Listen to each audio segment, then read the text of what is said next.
Jason Lloyd came to the debate armed with data, but GBUSH brought clarity. His defense of Shedeur Sanders wasn't just technical. It was rooted in visible frustration with how media coverage skews perception. Sanders, a quarterback still developing under difficult team circumstances, has repeatedly shown resilience and control under fire. GBUSH wasn't emotional for its own sake. He was channeling the broader fatigue that comes when promising talent is flattened under the weight of flawed metrics and recycled narratives. His tone was measured, but his message cut deep. If you're into the real story and all the messy twists they don't show on highlight reels, go ahead and subscribe. And if you're sticking around to see how this Browns QB chaos plays out, you should definitely be subscribed. In flipping the script on Lloyd's talking points, GBUSH didn't just make a compelling case for Sanders.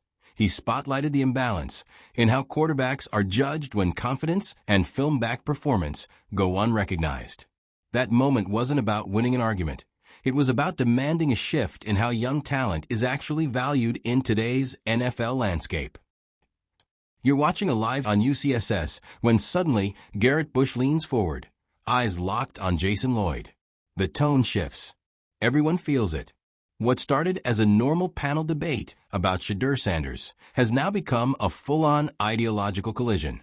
Bush doesn't raise his voice. He doesn't need to. His calm, deliberate tone cuts sharper than any shout could. He calls out the overuse of advanced stats, specifically EPA, expected points added, a metric that's made its way into mainstream football conversations like gospel. But Bush isn't buying it. He makes it clear. Football isn't about crunching spreadsheets. It's about watching tape, reading defenses, and seeing who steps up when everything breaks down. In Bush's words, Shedeur isn't just surviving under pressure. He's producing. Jason Lloyd tries to hold his ground, leaning on stats and reputational weight. He drops numbers, analytics, and league average comparisons. But GBUSH doesn't flinch. In fact, he calmly dismantles that entire framework. Lloyd talks about historical EPA numbers. GBUSH talks about quarterback instincts when a blitz is coming. It's not just a disagreement. It's a collision between theory and evidence, between metrics and reality. Bush is clearly fed up with the idea that Sanders' potential should be limited by what spreadsheets say instead of what film shows. And when he points that out live, it lands like a hammer. And this isn't happening in a vacuum. It's tied directly to what Shedeur Sanders has actually been doing on the field. The man has been reading NFL-level defenses with composure. Despite limited experience, he's standing in collapsing pockets and making throws that rookies usually flinch on. Bush brings this up not in abstract praise, but with examples. He highlights Sanders' decision-making under pressure, the ability to throw with anticipation, to escape without panicking, and to still hit his targets. These aren't qualities you can pull from a chart.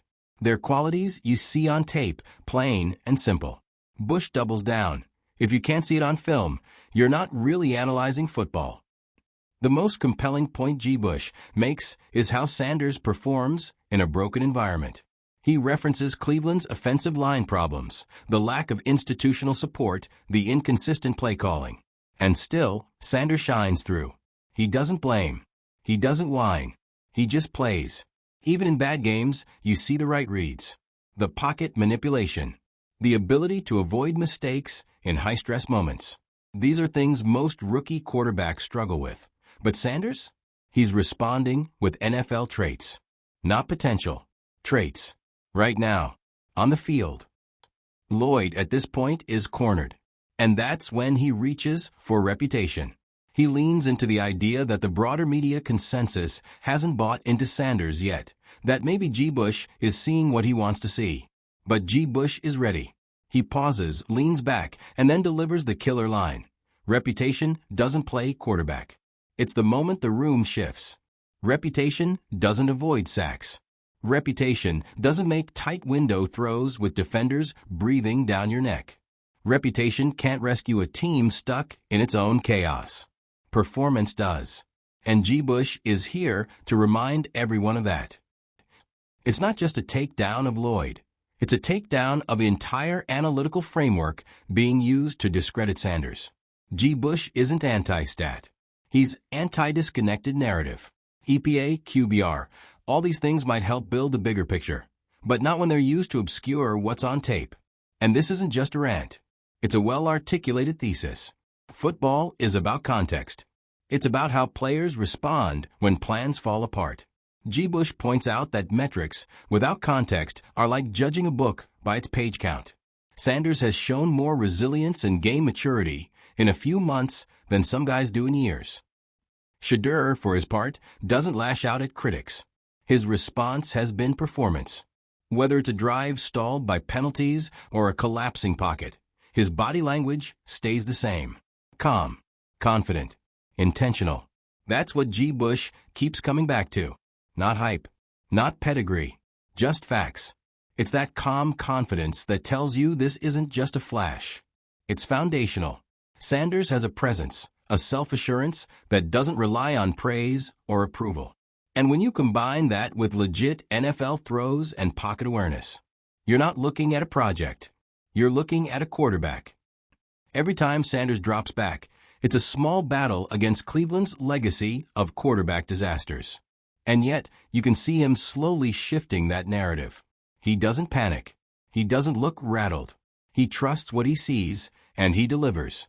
That alone is worth more than any stat line. GBUSH points out how easy it is to misjudge players like Shedeur when you only look at numbers. Because numbers don't show leadership. They don't reflect how a guy rallies teammates after a rough series. They can't show the impact of a perfectly timed sideline throw on third and long when your team desperately needs momentum. Film does. Lloyd tries to pivot again, this time, painting Sanders as someone who still hasn't proven it. But GBUSH is relentless. He pulls it all back to evidence. Not hypotheticals. Not projections. What has Sanders done? And the tape answers that more than enough. The debate isn't just about Shedeur.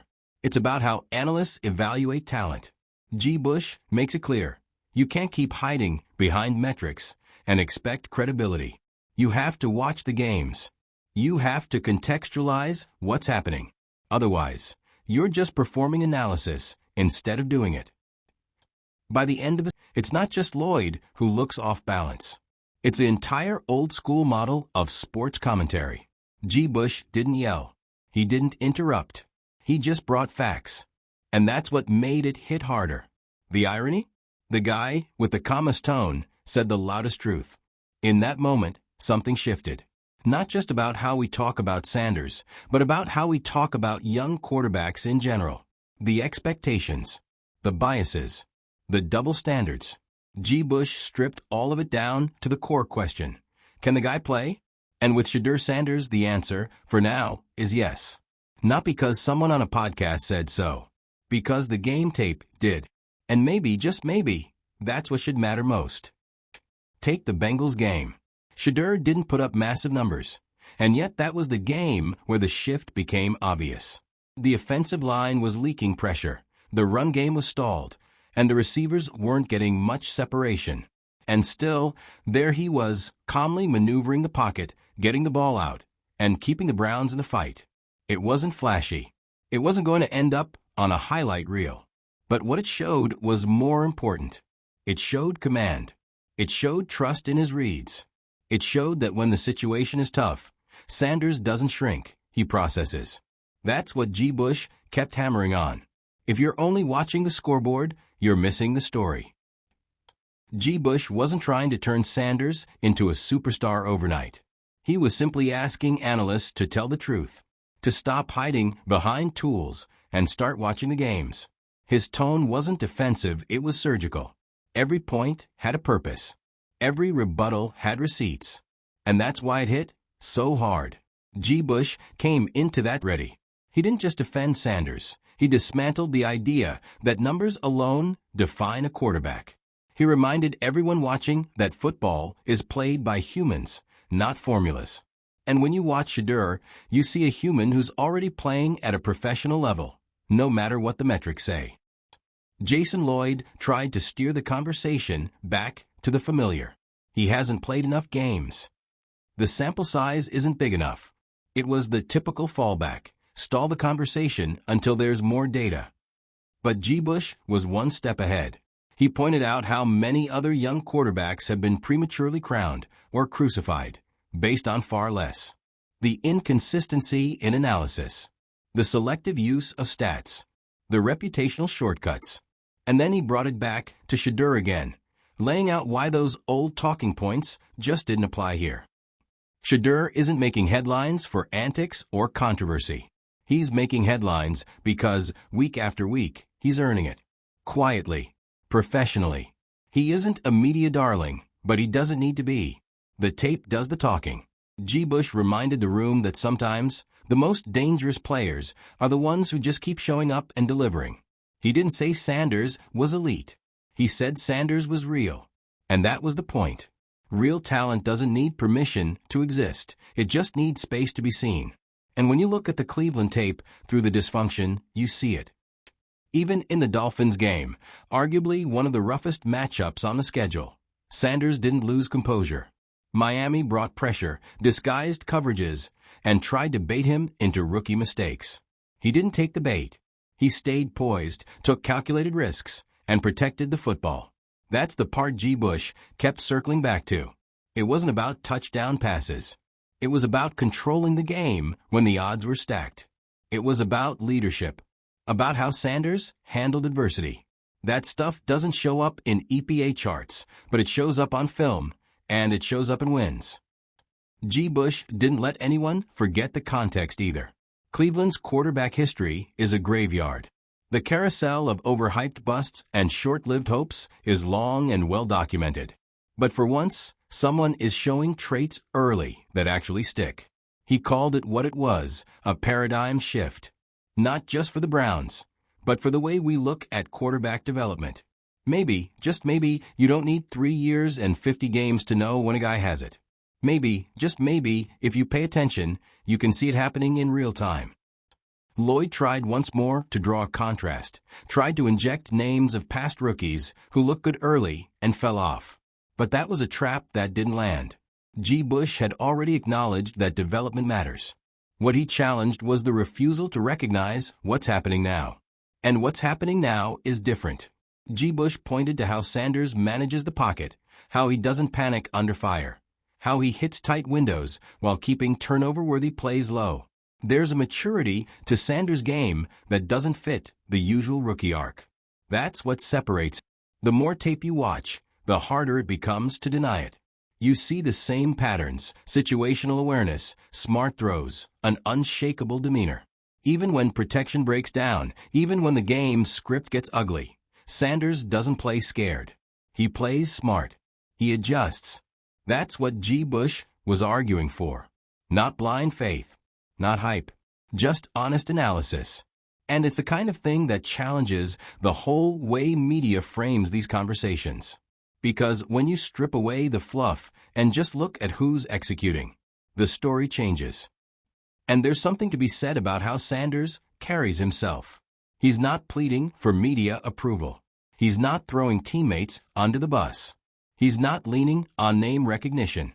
He just shows up, plays ball, and lets the evidence build week after week. That's why GBUSH was so passionate. Because that kind of professionalism, especially in Cleveland's chaotic QB landscape, is rare. And to watch it be dismissed by vague references to small sample size or EPA trends feels like missing the forest for the trees. Sanders doesn't need the crown. He's earning the respect. By the time this wraps, GBUSH hasn't just defended Shedeur. He's put a spotlight on everything wrong with mainstream quarterback analysis. The over-reliance on incomplete metrics, the bias of reputation, the lazy fallback to narratives over footage. And what he offers in return is simple. Start watching the game again. Not the scoreboard. Not the stat line. The actual game. Watch what happens when the line collapses, and Sanders escapes pressure to convert a 3rd and 12. Watch how he reads a disguised zone blitz and throws away the ball instead of forcing it. That's quarterbacking. That's what matters. What made GBUSH's response resonate wasn't just the defense of Shedeur Sanders. It was the exposure of how shallow the criticism had become. When the debate stripped down to the numbers say this, GBUSH reminded everyone that numbers don't feel pressure. Quarterbacks do. And Sanders has been handling pressure better than most young players thrown into unstable situations. GBUSH kept stressing that this wasn't about crowning a savior. It was about honesty, honest evaluation, honest film study, honest conversation. And once you start being honest, the argument against Sanders weakens fast. Because there's no denying what shows up repeatedly: composure, clarity, and command. Jason Lloyd, on the other hand, sounded increasingly boxed in. His critique leaned more on what Sanders hasn't done yet than what he has done already. And that's when the audience could feel the imbalance. The argument stopped being about football and started being about protecting old frameworks. Lloyd wasn't lying, but he was filtering through reputation, precedent, and expectation. GBUSH called that out directly, not with insults, but with logic. He made clear that clinging to outdated evaluation tools only delays the inevitable, acknowledging what's right in front of you. The Packers game became another reference point, not because it was perfect, but because it reinforced the pattern. Sanders faced pressure, adjusted protections, and made smart decisions that kept Cleveland competitive. No meltdown, no panic, just steady execution. That's the kind of performance that doesn't dominate headlines, but quietly earns respect inside locker rooms. GBUSH emphasized that these are the games that define quarterbacks long-term. Not the blowouts, not the stat-padding matchups. The ones where everything goes wrong, and the quarterback still gives you a chance. Sanders' post-game comments have been consistent too. Accountability without theatrics. Confidence without arrogance. He doesn't oversell himself, and he doesn't deflect blame. That's part of why GBUSH trusts what he's seeing. The mental makeup matches the on-field behavior. When a quarterback says the right things and backs them up with disciplined play, it matters. Especially in Cleveland, where noise and pressure have crushed better prospects before. Sanders isn't pretending that pressure doesn't exist. He's showing that it doesn't control him. GBUSH made it clear that this is why film trumps narrative. Film doesn't care who your dad is. It doesn't care about draft position or preseason expectations. It only shows what happened between the lines. And when GBUSH watches Sanders, he sees repeatable habits that translate. He wasn't asking for blind belief. He was asking for fairness. Watch the tape the same way you'd watch anyone else's. Remove the baggage. Remove the assumptions. When you do that, the conversation changes. And that's what made Lloyd uncomfortable. Lloyd's final push leaned on caution. Let's slow down. Let's wait. And that's reasonable to a point. But GBUSH wasn't arguing against patience. He was arguing against dismissal. Against acting like what Sanders is doing doesn't count because it doesn't fit neatly into familiar boxes. That's where the disconnect sat. Lloyd wanted more proof. GBUSH argued the proof was already there. You just had to acknowledge it. And for viewers watching live, that distinction mattered. One side was protecting systems. The other was responding to evidence. Across multiple games, the compilation tells the same story. Sanders making the correct read. Sanders stepping up instead of bailing out. Sanders throwing the ball away instead of forcing mistakes. These aren't accidental. They're habits. And habits are the foundation of quarterback success. GBUSH pointed out that you don't coach calm.